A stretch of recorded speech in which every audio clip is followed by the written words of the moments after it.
Oke, halo semua dan selamat datang. Dalam beberapa menit ke depan kita akan melakukan sesuatu yang seru banget. Kita bakal time travel, mundur jauh ke masa lalu, buat kenalan sama para penghuni paling pertama di kepulauan yang sekarang kita sebut Indonesia. Siap? Yuk, kita mulai. Nah, pertanyaan ini nih yang jadi mesin waktu kita. Coba deh bayangin, sebelum ada semua yang kita kenal sekarang, siapa sih mereka? Gimana cara mereka hidup di dunia yang benar-benar beda dari dunia kita? Satu-satunya petunjuk yang kita punya ya cuma fosil dan artefak kuno, yang jadi kepingan puzzle buat ngungkap misteri jutaan tahun ini. Oke, sebelum kita lanjut, kita harus paham dulu skala waktunya. Kita ini nggak lagi ngomongin ratusan atau ribuan tahun loh, ini jutaan tahun. Kita masuk ke era yang namanya praaksara, alias zaman sebelum ada aksara atau tulisan.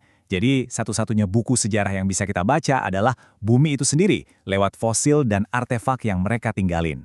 Perjalanan kita dimulai dari yang paling tua, yang paling misterius. Yuk, kita kenalan sama raksasa sejati dari dunia purba, sang penghuni pertama Tanah Jawa.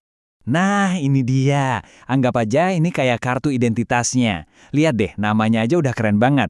Meganthropus paleojavanicus. Artinya manusia raksasa dari Jawa kuno. Ditemukan oleh G.H.R. von Koningswald di Sangiran, setiap detil di sini nunjukin kalau kita lagi berhadapan sama makhluk yang super besar dan kekar. Jadi, leluhur kita yang satu ini tuh badannya emang diciptain buat jadi kuat. Bayangin deh rahang yang segede dan sekuat itu. Tapi bukan buat berburu loh, melainkan buat ngunyah tumbuh-tumbuhan yang super alot. Mereka juga nggak punya dagu kayak kita, dan tonjolan keningnya kelihatan jelas banget. Beda jauh sama manusia manapun yang hidup hari ini. Oke, kita maju sedikit di garis waktu. Leluhur kita berikutnya ini, wah, dia bikin sebuah lompatan revolusioner. Benar-benar sebuah langkah besar ke depan secara harfiah. Nah, yang ini mungkin lebih familiar, Pithecanthropus erectus, atau yang sering disebut manusia Jawa.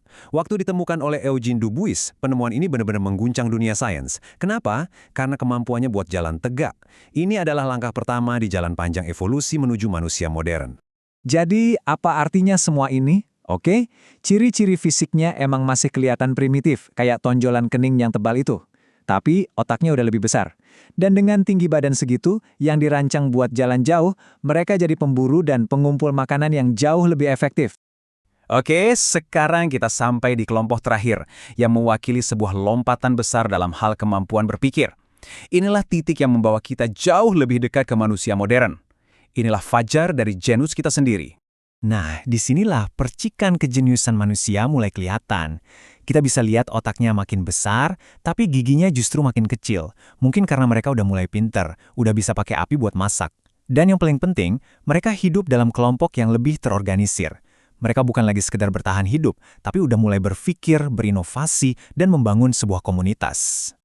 Slide ini nunjukin perbedaannya dengan jelas banget.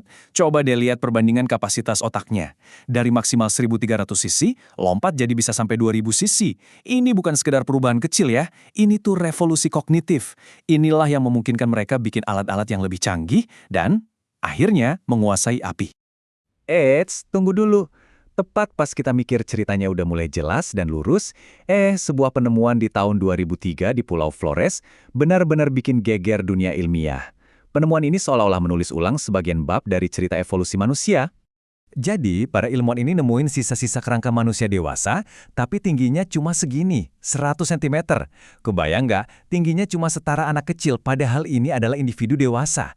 Ini benar-benar sesuatu yang di luar dugaan. Dan inilah dia, si manusia mungil Homo floresiensis, atau yang dapat julukan The Hobbit. Dia ini jadi bukti kalau pohon keluarga manusia itu ternyata bukan garis lurus yang rapi, tapi lebih mirip semak belukar yang cabangnya banyak dan gak terduga. Otak mereka kecil, tapi mereka bisa bertahan hidup sampai masa yang relatif modern. Benar-benar sebuah teka-teki evolusi yang luar biasa. Oke, kita udah kenalan nih sama para aktor utamanya. Si raksasa, si pejalan, dan si pemikir. Tapi gimana ya rasanya hidup di dunia mereka? Yuk kita coba intip sebentar kehidupan sehari-hari mereka. Kehidupan mereka itu ya sebuah siklus yang terus berputar. Seperti yang bisa kita lihat di sini.